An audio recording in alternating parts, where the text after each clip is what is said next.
and welcome. I am Anna, and this is a new episode of Project Co, the podcast channel of Efecto Colibrí. A channel inspired by words that start with co, community, consciousness, co-creation, co-evolution, and of course, colibrí, which in Spanish means hummingbird. We have honest conversations with change makers to explore mindsets and initiatives for positive change. The stories we tell and the stories we listen to have the power to regenerate our perception of ourselves and others. Stories regenerate. This is why at Efecto Colibrí we produce and distribute podcast content to inspire you to create a more human reality in harmony with planet Earth. Discover more at www.efectocolibri.com. Diversity, bias, the refugee crisis, so many walls, so many cages. And I wonder, is there still room for dreams? Is there still room to create a more inclusive and equitable society? Is there still room for difference? Didelot, you are the co-founder of Ankaa project, a non-profit organization based in Greece that advocates for social inclusion, equal opportunities, and a celebration of cultures and skills. You work with communities affected by forced migration and/or unemployment, offering a program in tailoring language skills and support in employability. In addition, and this is something that I find extraordinary, you have a tailoring lab in which you offer job opportunities to produce fashion products implementing responsible production and fair trade. Lynn, I have looked very much forward to this episode. It is a great pleasure to welcome you to Project Co. Thank you very much for inviting me. Of course, when I saw what you were working on, it was like, oh my God, this is such an important topic. Because you're working for justice, no? And you're working for equity, and you're working for inclusion, and you're working to create a more diverse and colorful reality in which in which difference has a place. Yes, What does diversity mean to you? it's a beautiful thing. I know today it's very often not seen as such. I think is what brings us together, that we are different, that we are not all the same, that we think differently, we grew up differently, we believe in different things. And all these differences create this diversity. And I think they bring a lot of an added value to society in general. Then I would also say, just talking about my little microcosmos as well, like in my work. Unfortunately, it's not always seen like this. I think diversity also brings challenges, but I believe that we should embrace these challenges that come with it to actually turn it into something positive. But that's not always the case everywhere. Which challenges do you see?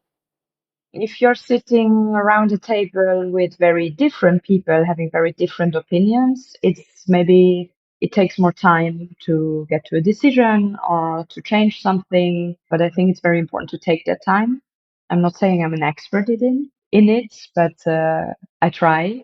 So having different points of views, I think it can bring us further, but it can also slow us down in the process, because you need to discuss more, you need to try to sometimes step out of your comfort zone or out of what you have learned or what you believe in or what you have been told forever, to kind of embrace these other views.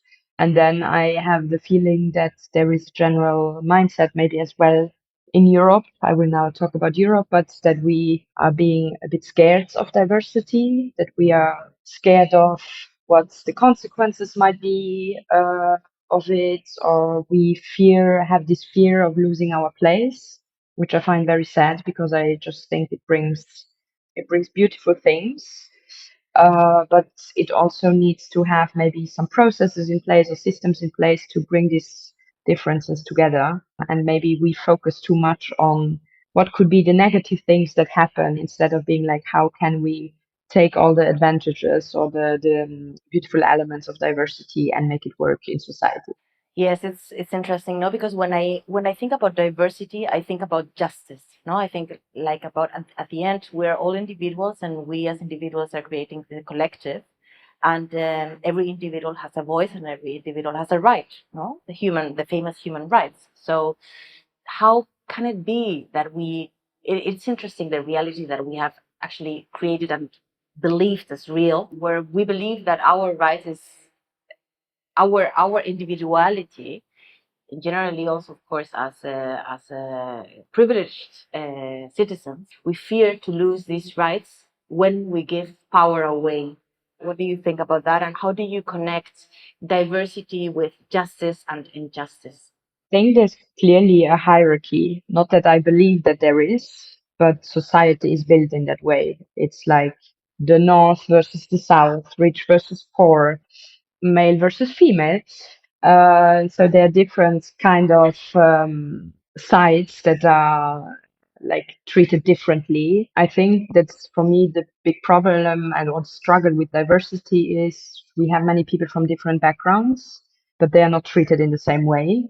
Can just connect this to the refugee crisis, for example. We have people coming from countries that are affected by war, like Syria or Afghanistan. And then we had a war between Russia and Ukraine, and people suffering both groups, let's say. I will talk in groups because that's what we created, unfortunately. People from both groups suffered actually from the same thing, which was a war, but got a very different treatment because of their background or because of the proximity or because of religion or like because we have a hierarchy in this kind of things. So there's a lot of injustice when it comes to diversity, when it comes to nationality, when it comes to gender, when it comes to religion. Like I think we created this hierarchy that who we are, like our societies, like I don't know, being white, being Christian is above the rest. And everything that is different, there's like we are creating this fear that it could invade us or destroy our identities. Where I'm like, is our identity just that? Is our identity just based on demographics or how we got raised? There is a fear that got created that somebody can take something away from us or somebody can steal something from us and this somebody doesn't look like us. And but I think this is a fear that is so deeply in us because we get confronted all day long and not necessarily always in a very direct way. It's not like everybody around us is telling us this, but for me, it's also the media have such a big role in how this is going. And it's maybe sometimes also things that are more subtle and not so direct. But I don't know. One example is the news talk about the rape of a woman. If the rape is done by somebody that is not white or is not Christian, it's mentioned in the article. If the rape is done by somebody that is white and has the same religion, it's not mentioned. It's a rape of a woman. And it's not like it's a rape of a woman by a man from, I don't know, Africa, Middle East, with the name that doesn't sound like our names. So it's not that the article is saying, okay, all these people need to disappear or they are taking something away, but I think it's in a way, I don't know if I would go that far to say manipulation, but if you hear always when there are bad stories and they are often connected then to a certain group of people coming from a certain background, and it's not positive stories, I think this is also something that your mind is confronted all the time. This has also consequences on how you see things. And I think it's the same with terrorist attacks. Like if it's done by somebody that might be called have an Muslim name, okay, it's a terrorist attack. If it's somebody that doesn't, he had mental issues and it was unstable. So I think this kind of narrative also pushes maybe people that are not necessarily racist or not necessarily to believe this to have this inner fear in them as well. Totally. Yes, the stories that we tell ourselves are so, they have such a big impact, no? And they're kind of ingrained in a subconscious, no, it's kind of subconsciously, no? Those are like apprehended habits that we don't even realize that are there and the impact that they have, no? Even when we talk to ourselves, no? And then when we talk to others, then of course the impact is even bigger, no? But I think it's an incredible example what you're bringing to the table. And I was thinking, because you work with refugees, no? You're based in Athens, and you work with refugees, supporting them to be integrated, no, into the society. What have you been seeing? I saw that the Ankaa project was born 2017. What happened since then? How has the evolution been in your work, and what have you seen that you want to share with us regarding the refugee crisis? What we really can see since the beginning, so we started in 2017. When we started, there were still refugee camps in Athens or around Athens or close to Athens. Actually, in the first building where we were in 5 minutes walking distance from a big camp in Athens. So there we could see the needs of our students was mostly getting out of the camp, meeting new people, doing something. Due to the political changes and views and trying to not have too many refugees in the city and trying to locate camps more outside, more remote, the camp got closed. So we also moved closer to the city center because there are many refugees or migrants, asylum seekers living in the city center in apartments. And actually, our students now, the needs is really, I need to find a job and I want to be independent. So that's why we focus more on programs where, okay, Greek language is the first step for inclusion. If you don't speak Greek, it's very difficult. And then the tailoring program is a program that does not just teach the technical skills, but also gives them language again, but connected to the needs of the industry or like the terminology you need to work. We do employability workshops where they learn about rights and obligations, what should be written on a contract, what shouldn't be written on a contract, what can an employer expect from me, what shouldn't he expect from me. And we try to adapt this program also directly in connection with potential employers that then could employ the people finishing the program. Because we could really see, like maybe from where before it was more like getting out of this routine of the camp. Now it's really like, okay, I do not just want to do something to do something. Like, what can I take from this course and how can it be useful for myself? It's interesting, no? Because then it is like, okay, now I have a solution to get out of where I am, versus now I have a solution to get out of where I am with an intention to where I want to go somehow, Yes. no? Like with you're basically like promoting the ability to dream and to visualize yourself in a place which is coherent. That's beautiful. It's beautiful. But I think that's in general our approach is we do not really care about what you went through. We acknowledge what you went through. We know what you went through, but we don't want to look at the past and we will not ask you to tell us your sad story or your difficulties or your challenges. I think too many people did that for too long. But we actually want to focus on, okay, what are your skills? What are your talents? Which skills or talents do you want to learn? And where do you want to be?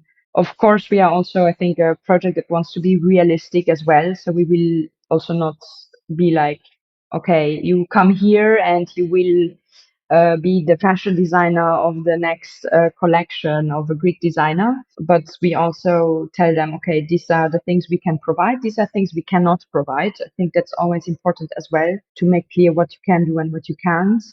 But we actually want to be like, okay, let's look at the future and see what we can do together, how we can support.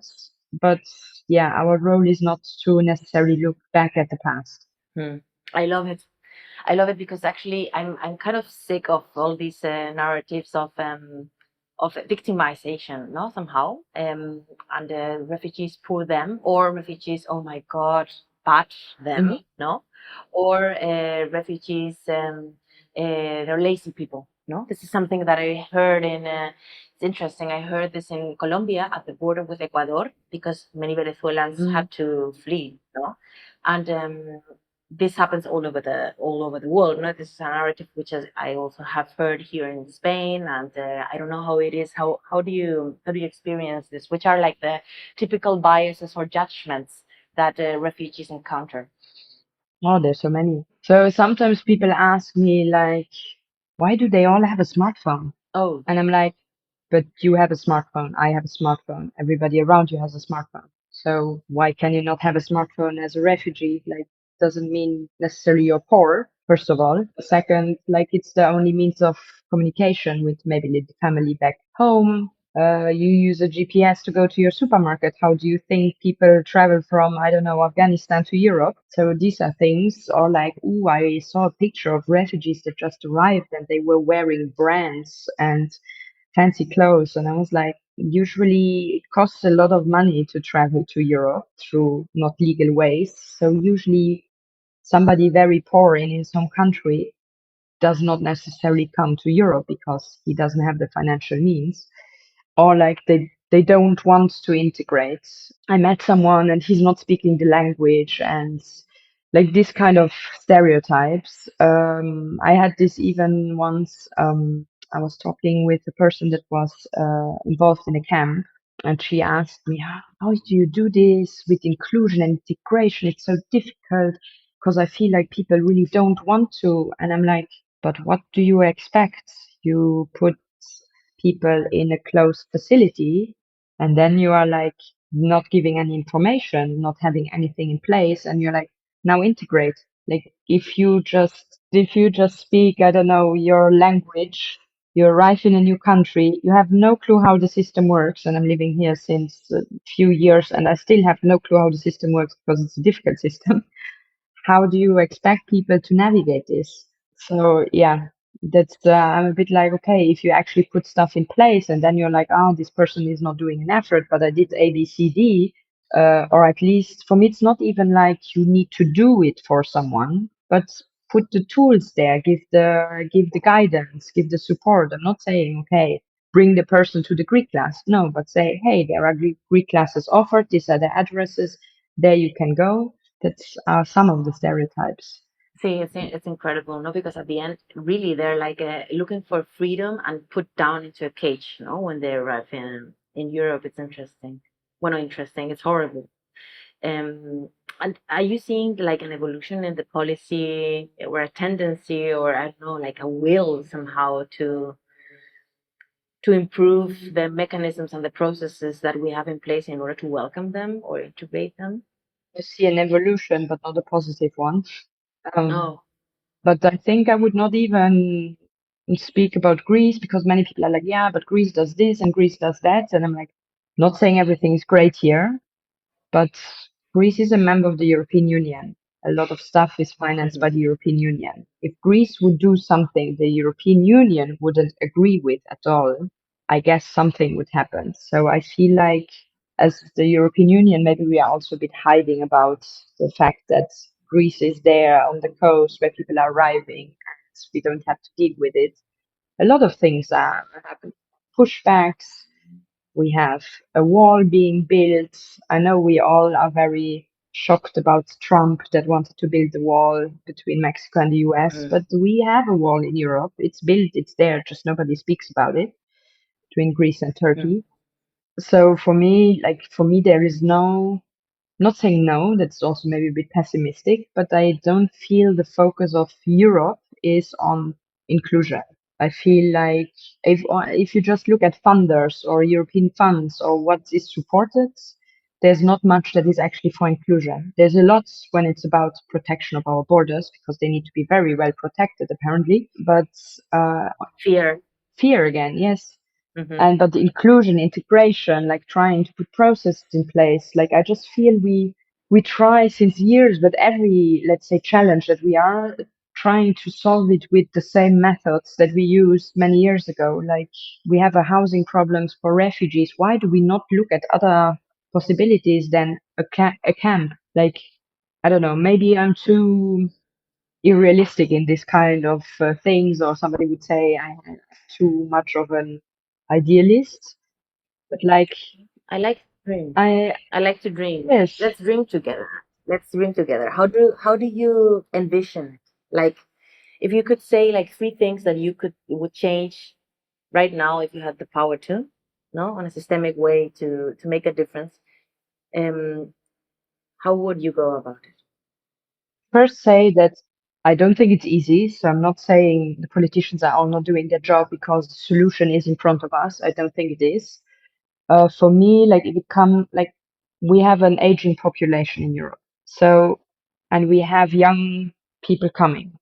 Why not trying to connect those? Like why not trying to create communities, intergenerational housing?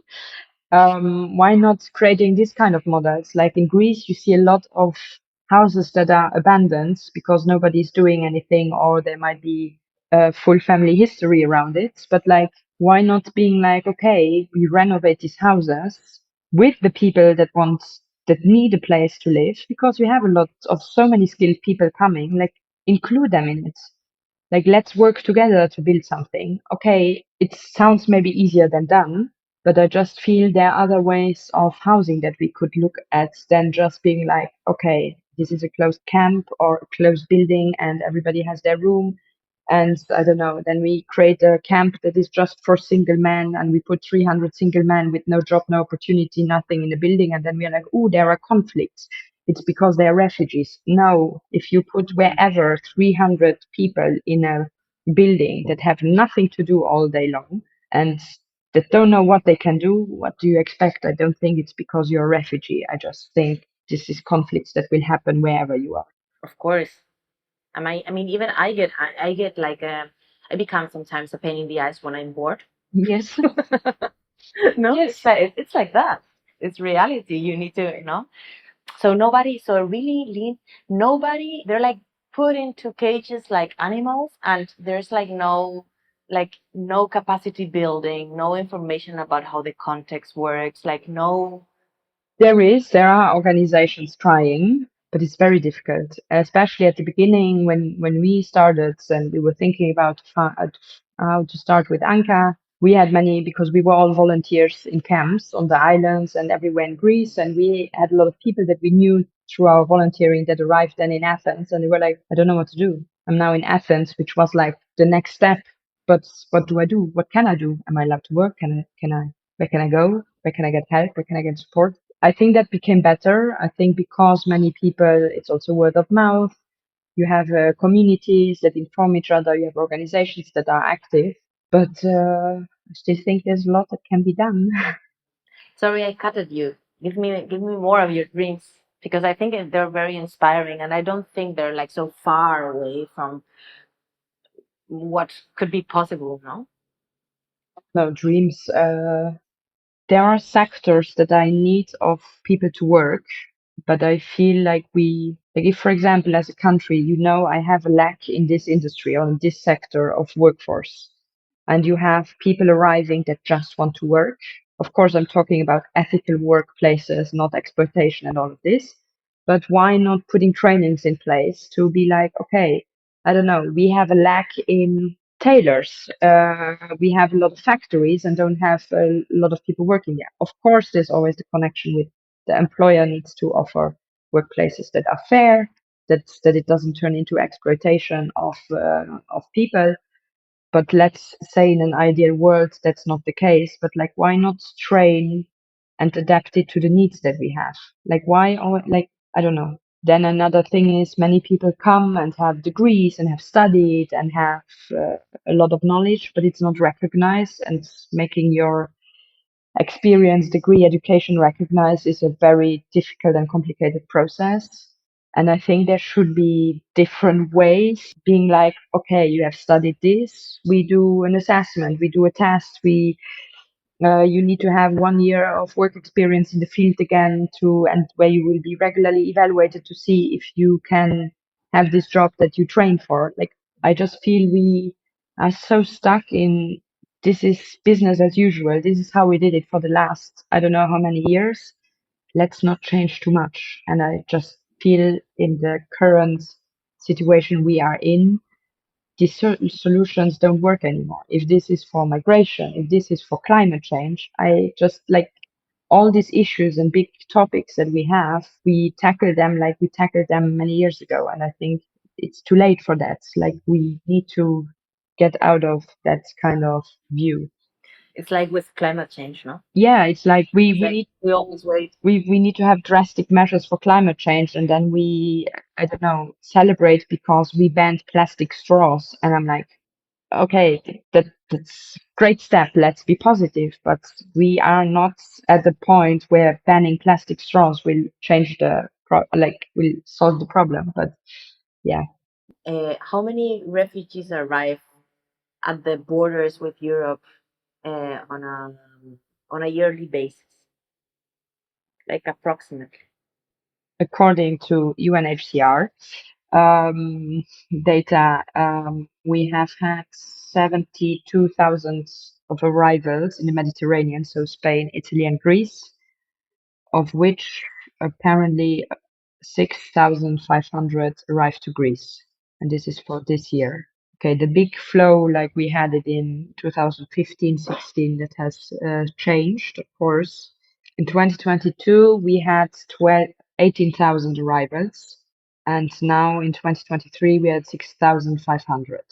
But it's also, yeah, almost half of the year has passed, so I guess it will be pretty similar. But there's also a lot of stuff happening in the sea that less people arrive, so I guess that has also an impact on that. So, and out of the people that arrive, they're all put into refugee camps. They all arrive, they either arrive on the islands or on the mainland. They usually are then in a camp, and then their asylum gets processed, and then it depends on how, and this might take a while. Like 2 It really years. depends. It's really a case by case thing. I know people that arrived, got asylum very quickly. I have others that arrived and got told in 2 years you have your first interview. I find it difficult to give an exact. It usually takes very long.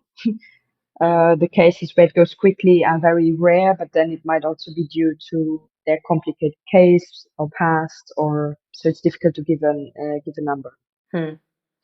And before you were saying that at the Ankaa project you work with education, Mm-hmm. and when I have two questions there, because you were also referring to the ideal mechanism which could be easily installed, which is to match people who want to work with industries that need workers, no?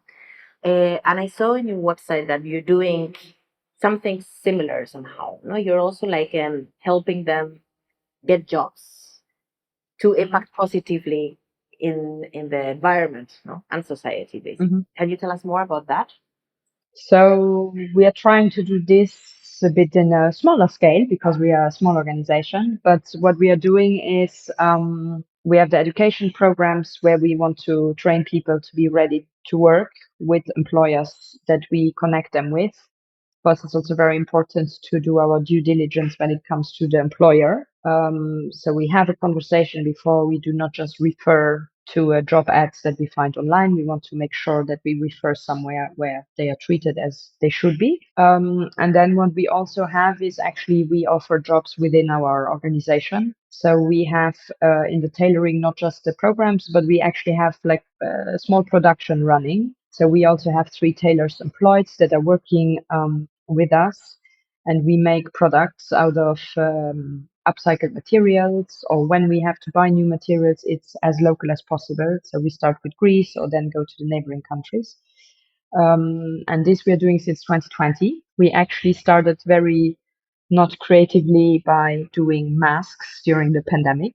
It started as an okay, let's make masks. Like what can we do during the pandemic? Because of course we had to close as well. Like we couldn't run our educational programs.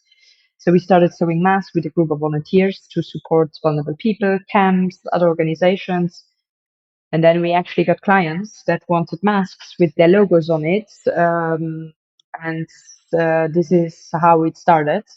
And then in the same year, we also started making bags out of the boat material, out of the boats with which refugees arrive on the islands. The idea was born by 2 German girls that started doing this. They were also volunteers on the Greek island of Chios.